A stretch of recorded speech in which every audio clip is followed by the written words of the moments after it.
Honey is supposed to be sweet, but when it's poured over your head by a man in $3,000 loafers standing in your mud, it burns.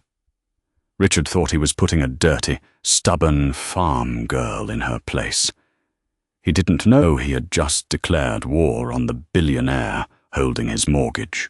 The engine block of the 1989 John Deere was a rusted labyrinth of stubborn bolts and leaking seals. It demanded more patience than Maeve possessed on a Tuesday morning.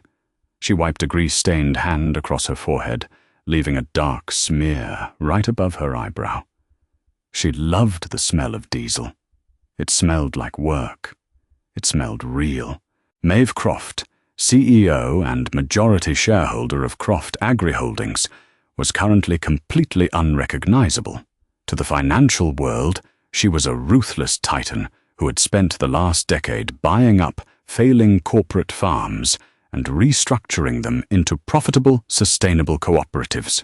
To the residents of Oakhaven Valley, she was just the new girl leasing the old Miller tract, a quiet, unsmiling woman in faded Carhartts who kept to herself and fixed her own fences. She preferred it this way. You couldn't fix a broken system from a glass boardroom in Chicago. You had to get your boots in the mud to see where the rot was.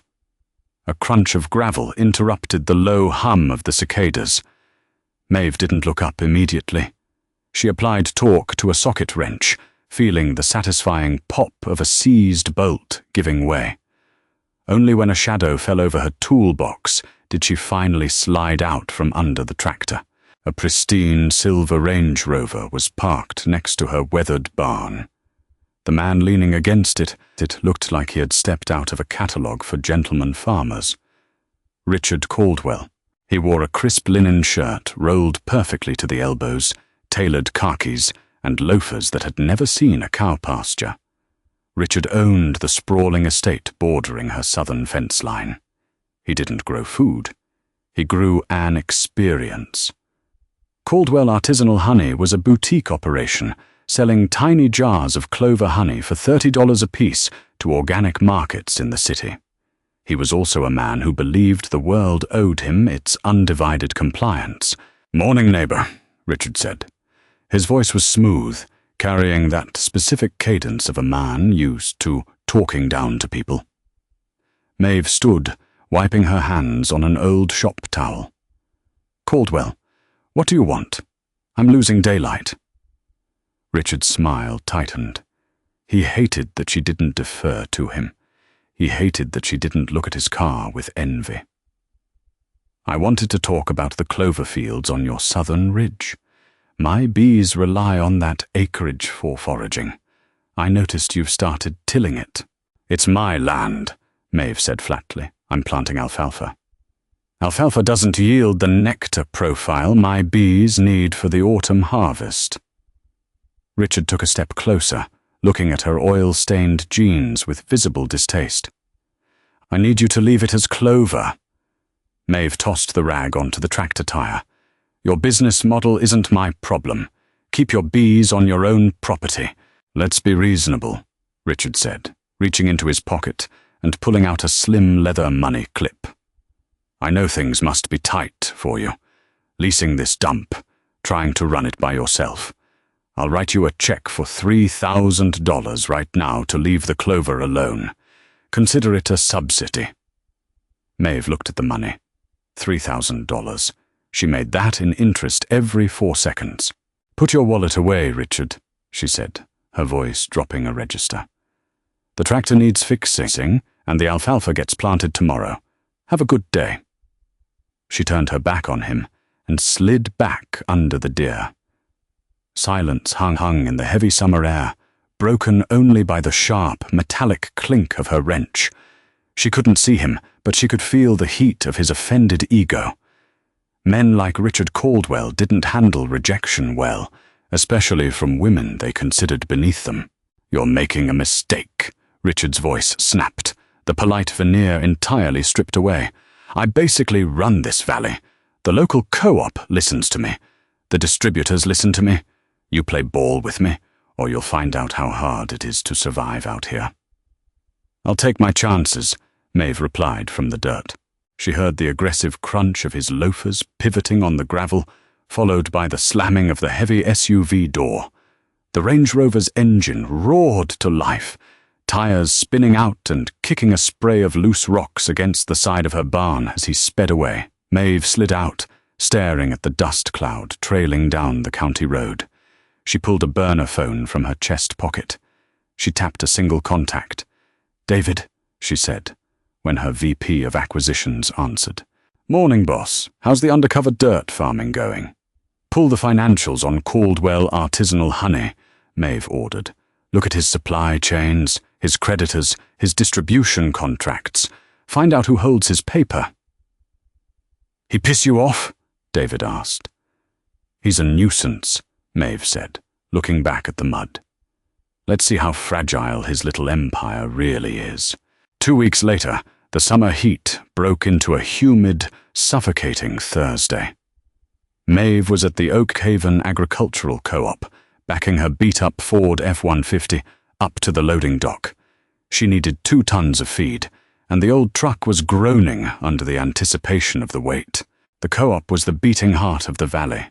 It was a massive, corrugated steel warehouse where local farmers came to buy seed, sell grain, and gossip. Today it was bustling. A dozen locals were milling around the loading bays, drinking burnt coffee from styrofoam cups. Maeve cut the engine and hopped out, adjusting her faded ball cap. As she walked up the concrete ramp, she saw him. Richard Caldwell was standing by a pallet of 5-gallon plastic buckets, flanked by 2 of his hired hands. He was laughing loudly, holding court with the co-op manager. Maeve kept her head down, walking past them toward the feed desk. "Well, if it isn't the valley's most stubborn squatter," Richard's voice boomed, echoing off the high tin ceiling. The low murmur of conversation in the warehouse died instantly. Farmers paused their loading. The guy behind the counter froze with his hand on the cash register. Everyone looked at Richard, and then at Maeve. Maeve stopped. She slowly turned around. "I'm buying feed, Richard. I don't have time for your audience." Richard stepped away from his pallet. He was angry. Over the past 2 weeks, things hadn't gone his way. Maeve had planted the alfalfa. His bees had suffered.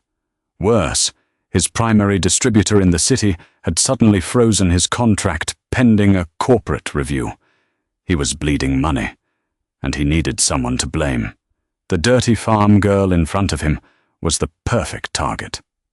"You know, you cost me a lot of money," Richard said, closing the distance between them. His face was flushed. "Your poor planning cost you money," Maeve corrected, her tone remarkably calm. She looked around at the silent crowd. They were watching, uncomfortable but unwilling to intervene. Richard was a big spender here. No one wanted to cross him. "I offered you a handout," Richard sneered, pointing a finger at her. "I tried to help you out of the gutter, and you spit in my face. You think because you lease a few acres of dirt you're one of us? You're a tourist. You're trash." Maeve looked at him. Really looked at him. She saw the panicked sweat on his upper lip. He wasn't just angry, he was financially terrified. The distributor freeze she had quietly ordered from Chicago was working. "Are you done?" Maeve asked quietly. Her lack of fear drove him over the edge. It shattered the illusion of power he was desperately trying to project to the watching crowd. Richard turned abruptly to the pallet of 5-gallon buckets.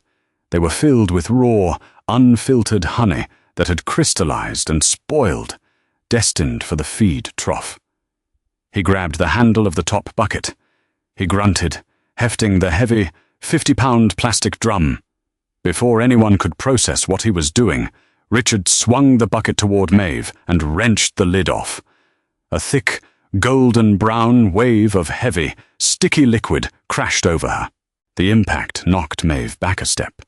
The heavy, viscous honey coated her head, plastering her hair to her face.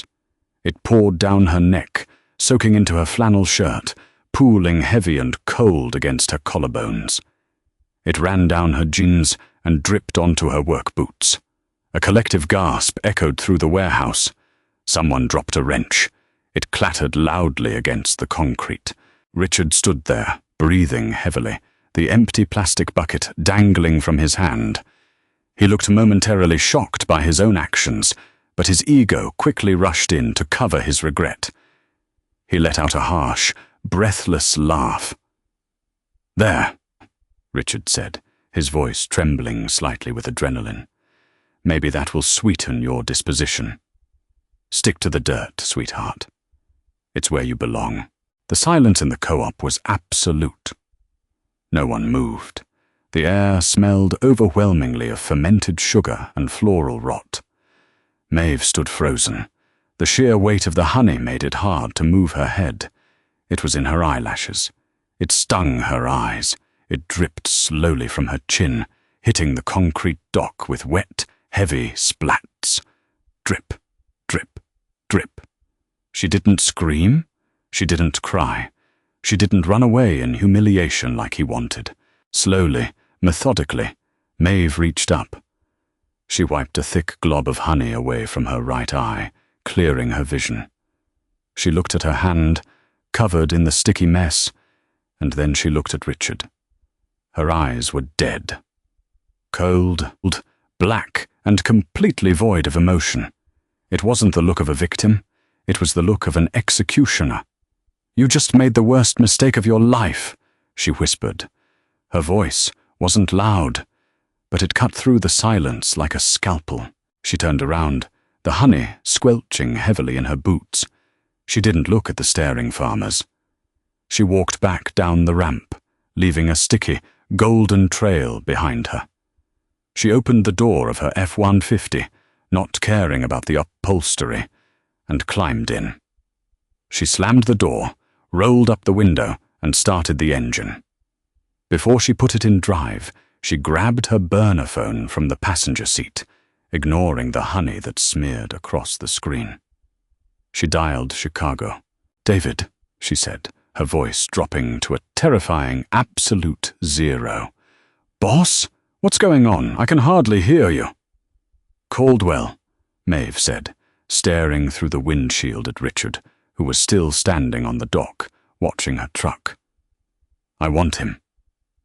"We've frozen his distribution, Maeve. He's bleeding out. Give it a month."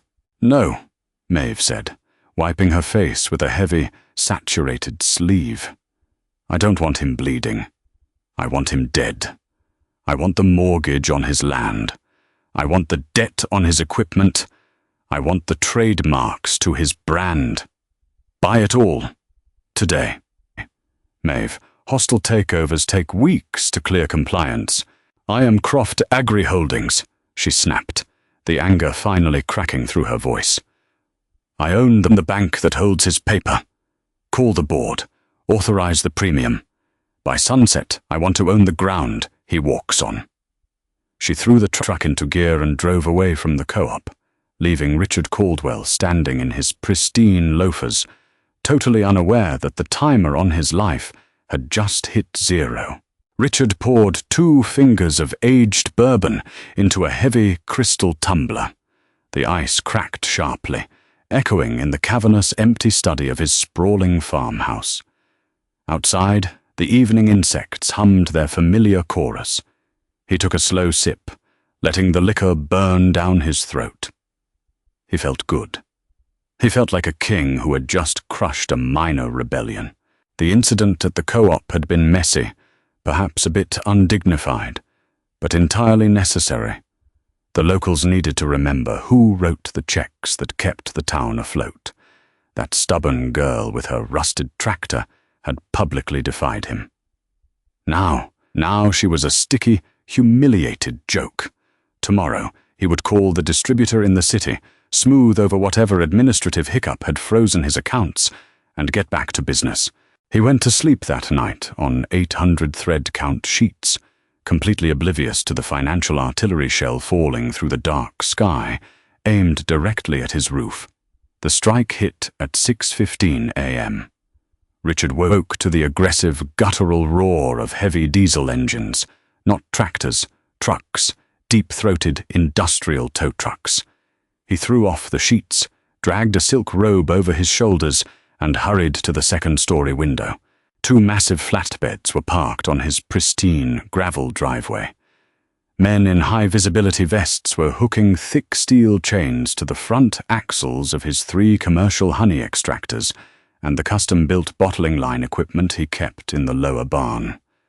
Panic, cold and sharp, pierced his chest. He ran downstairs, nearly tripping over the hem of his robe, and burst through the heavy oak front door. "Hey! What the hell do you think you're doing?" Richard yelled, sprinting across the dew-soaked lawn. The cold morning grass soaked his bare feet. "Stop! Unhook those right now! I'm calling the sheriff!" A man holding a clipboard turned around. He didn't look impressed. He wore a cheap windbreaker and chewed on a toothpick. "You Richard Caldwell?" "I am. And you are trespassing on private property." The man pulled a thick stack of stapled papers from his clipboard and shoved it against Richard's chest. Richard reflexively grabbed it. "Writ of repossession," the man said flatly, turning back to his crew. "Your equipment financing is in default. The note holder called in the principal. Take it up with the bank. Hoist it up, boys." "Default? I've never missed a payment in my life," Richard shouted, flipping frantically through the dense legal text. His eyes caught the bold lettering on the second page. Croft Agri-Holdings, LLC. He had never heard the name. "This is a mistake. My bank is First Oak Haven Mutual. They hold my loans." "Not anymore, pal," the repo man said, waving a hand to signal the winch operator. The heavy steel cables pulled taut. The metal frame of his primary extractor groaned and lifted off the concrete pad. "Your bank sold your debt yesterday afternoon. The new paper holders triggered the acceleration clause at 8 p.m. last night. You owe the full balance. Since you didn't pay it by midnight, we take the toys." "Yesterday afternoon?" Richard gasped. The breath left his lungs. He stumbled back as the heavy machinery was dragged unceremoniously onto the flatbed. His bottling line, the heart of his expensive boutique empire, scraped against the steel ramp, scratching the expensive stainless steel. He sprinted back into the house, his hands shaking so violently he dropped his phone twice before he managed to dial the bank manager at First Oak Haven Mutual. It rang 5 times. "Tom," Richard barked the second the line connected. "Tom, what the hell is happening? There are tow trucks in my driveway." "Richard," Tom's voice was thin, nervous. "I'm sorry. I tried to call you last night, but your phone was off. Why did you sell my loans? We have an understanding. We play golf." "It wasn't my call," Tom whispered, sounding genuinely terrified. "A corporate entity out of Chicago came in. They bought up a bundle of agricultural debt. They offered a massive premium on your specific notes. The board approved it in 10 minutes. I couldn't stop it." "Who?" Richard demanded, leaning against the kitchen island, his legs suddenly feeling very weak. "Who bought it?" "Croft Agri-Holdings." "Richard, they didn't just buy your equipment loans. They bought the mortgage on your land. They bought the credit lines you use for payroll. They own your entire operational structure. And Richard, they froze everything. Your accounts are locked." The phone slipped from Richard's ear. He stared at the kitchen wall. The antique clock ticked loudly. His foreman, a grizzled man named Hank, walked through the back door. Hank didn't take off his hat. That was the first bad sign. "Morning, Mr. Caldwell," Hank said, holding up his smartphone. "Just got a notification from the bank. Payroll bounced. The whole crew's standing by the gate. We aren't working if we aren't getting paid." "Hank, it's a mistake. A corporate glitch. I'll have it sorted by noon. Just get the boys to prep the hives." "No glitch," Hank said, crossing his arms. "I called the co-op to check our tab. The manager said your accounts are frozen valley-wide. We can't even buy feed. The boys are going home. Good luck, Richard." Hank turned and walked out. Richard stood alone in his massive, silent kitchen. In less than 12 hours, his kingdom had been dismantled. His equipment was gone. His men had quit. His money was locked away. He didn't understand. Why him? Why so fast? Corporate takeovers took months of due diligence, negotiations, and endless legal filings. This wasn't business. This was an assassination. Someone with bottomless resources had pointed a weapon at him and pulled the trigger with zero hesitation. He ran upstairs and threw on some clothes, jeans, a polo shirt, whatever his hands found first. He needed to get to Chicago. He needed to find this Croft Agri Holdings and negotiate. He grabbed his keys and ran out to the Range Rover. He turned the key. The engine clicked, then died. He tried again. Nothing. The dashboard lit up with a red warning light. Immobilizer active. Contact financing agent. They had remotely killed his car. Richard slammed his fists against the steering wheel, screaming into the empty leather interior until his throat was raw. He was trapped. He was bleeding out in the dirt, exactly where he had told the farm girl she belonged. By noon, the sun was a punishing, bright white disk in the sky. Richard was pacing the length of his empty driveway, sweating through his shirt. His phone battery was at 12%. Every contact he called, distributors, investors, local politicians, had either sent him to voicemail or hastily hung up. He was a ghost, a financial corpse that no one wanted to touch. He heard them before he saw them. A low, synchronized hum of heavy tires rolling over the county blacktop. He stopped pacing and looked toward the main gate. 3 black Cadillac Escalades, polished to a mirror shine, turned perfectly into his driveway. They crunched over the gravel, gliding forward like sharks moving through shallow water.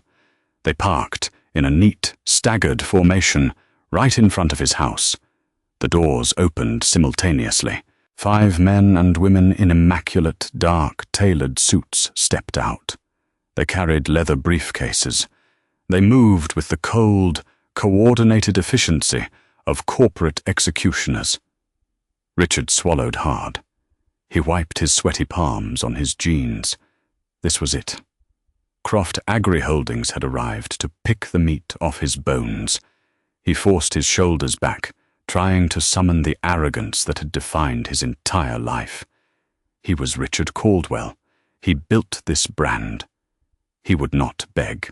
The man leading the group, wearing a sharp navy suit and wire-rimmed glasses, walked up to Richard. He didn't offer his hand. "Mr. Caldwell, I am David Hayes, Vice President of Acquisitions for Croft." Richard glared at him. "You have a lot of nerve coming on my property, Hayes. What you've done today is illegal. It's a breach of contract, and my lawyers will tie you up in court for a decade." David Hayes smiled. It was a terrifying, hollow expression. "Your lawyers resigned an hour ago, Richard. Their retainers bounced. And to be precise, this is no longer your property. As of 9:30 this morning, the deed transferred to our holding company under the forfeiture clauses you signed 3 years ago. You are currently trespassing." Richard's breath hitched. "That's impossible. You can't just take everything." "We didn't take it. You gave it away the moment you defaulted," Hayes said, opening his briefcase and extracting a single sheet of paper. He handed it to Richard. "This is a formal eviction notice. You have 1 hour to vacate the premises. You may take personal clothing and photographs. Everything else, the furniture, the art, the business assets, belongs to the company." Richard stared at the paper. The letters swam before his eyes. He felt violently ill. The world was collapsing, folding in on him. "Why?" Richard whispered, the fight completely draining out of him. His voice cracked, sounding small and pathetic. "I don't understand. I run a small honey business. We barely clear $2 million a year. Why would a massive conglomerate waste this kind of money to destroy me? What did I do?" David Hayes adjusted his glasses. He looked past Richard toward the back seat of the lead Escalade. "You'll have to ask the CEO," Hayes said softly. She handled this acquisition personally. The rear door of the Escalade clicked open. A woman stepped out. She wasn't wearing a suit. She was wearing heavy, faded Carhartt work pants and a clean white cotton button-down shirt. Her work boots crunched against the gravel. Her hair was pulled back tightly into a clean braid. She had a small, faint smudge of grease near her jaw, and her eyes were a deep, unforgiving brown. Maeve Croft walked slowly toward the men. Richard stared at her. His brain misfired, unable to connect the image of the dirty, stubborn squatter fixing a tractor with the titan who had just dismantled his life in 12 hours. "You," Richard breathed out. The word hung in the hot air. No, you're the girl from the Miller tract. You lease that dirt." "I own the Miller tract, Richard," Maeve said, stopping 5 feet away from him. Her voice was exactly the same as it had been at the co-op, calm, cold, and entirely devoid of fear. "I own this valley. I own the distribution hubs, the seed suppliers, and as of this morning, I own every single thing you thought made you important." Richard's knees went weak. He staggered backward, hitting the hood of a black Escalade to keep himself from falling. His lungs forgot how to pull in air. "You poured spoiled honey on me in front of the entire town," Maeve said, tilting her head slightly. She wasn't angry anymore. She was just finalizing a transaction. "You thought because you wore expensive shoes and bullied the locals, you held power. You don't know what power is." "Please!" Richard gasped, the arrogance finally shattering, leaving only a terrified shell of a man. "Please, it was a joke. A stupid, arrogant joke. I'm sorry, I'll apologize to the town. I'll give you the Cloverfields. Just don't take my house. Don't take my bees." Maeve looked at him. She looked at his trembling hands, his sweat-soaked shirt, the absolute panic in his eyes. She felt nothing. No pity. No triumph. Just the sterile satisfaction of removing a parasite from her fields. "I'm not taking your bees, Richard," Maeve said softly. "I'm going to restructure the hives. The cooperative will manage them. The profits will fund equipment subsidies for the small farmers you've been extorting for years." She turned her back on him and began walking back towards the vehicle. "You have 55 minutes," she called over her shoulder without looking back. "Pack lightly." Richard Caldwell slid down the hood of the car, collapsing onto the gravel driveway of a house he no longer owned. He put his face in his hands and sobbed. A pathetic, broken sound that was quickly swallowed by the vast, uncaring silence of the valley. That is the true price of arrogance. Richard thought he was pouring honey on a helpless victim, but he was really pouring gasoline on his own fragile empire. Thank you for listening to this story of karma and corporate revenge. If you enjoyed this journey, please like the video, share it with your friends who love a good underdog victory, and subscribe to our channel for more intense, grounded drama. Hit the notification bell so you never miss an update.